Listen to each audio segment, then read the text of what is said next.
Tired of website dashboard that requires manual tweak to stay relevant? Well, I'm about to show you how you can take your raw data from this and create a website dashboard like such, which changes according to the data that you enter using Google Gemini and Google Sheets. Go to your Google Sheet and import the data that you want to create the dashboard by clicking on the Files button and clicking on the Import option, where you can select whether you want it from your drive or from your device itself. I'll choose the Upload option and upload the data from my download. After it's done uploading, you can just simply click on the Import Data button here and your data will be imported in your slide. Now you can change it to a table, which I'm going to do, and then you'll simply rename your file by clicking on this name here and adding whatever name you want. So this is our file and it's already with 55 rows of data and all these fields. Now what you need to do is publish this by clicking on this file button, going to share option and selecting the publish to web.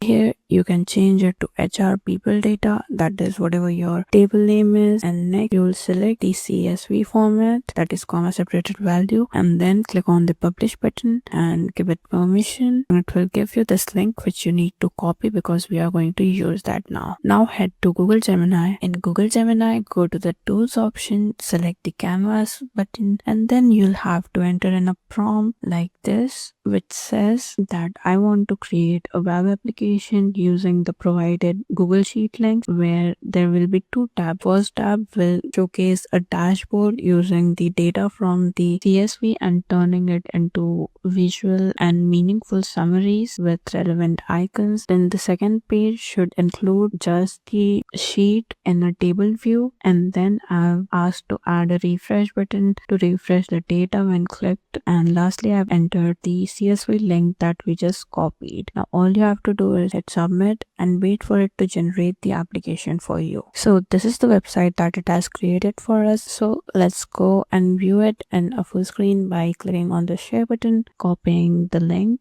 and then opening it in a new tab. So this is our website. It has all these cards, then these visual charts telling the age by department and the department distribution, and quick insight option. Now let's try to update the sheet to check whether it's really live or not. So I've added these two rows and you can see my data is being saved. By looking at this, all changes are saved in my drive. So let's go back to our site and hit this refresh button. Okay, I tried refresh button again and this is the result it gave me. So it has added rows that I just added, and here even in the row data you can see that the rows are there. So that was how you can create self-updating websites right from your Google Sheet using Google Gemini.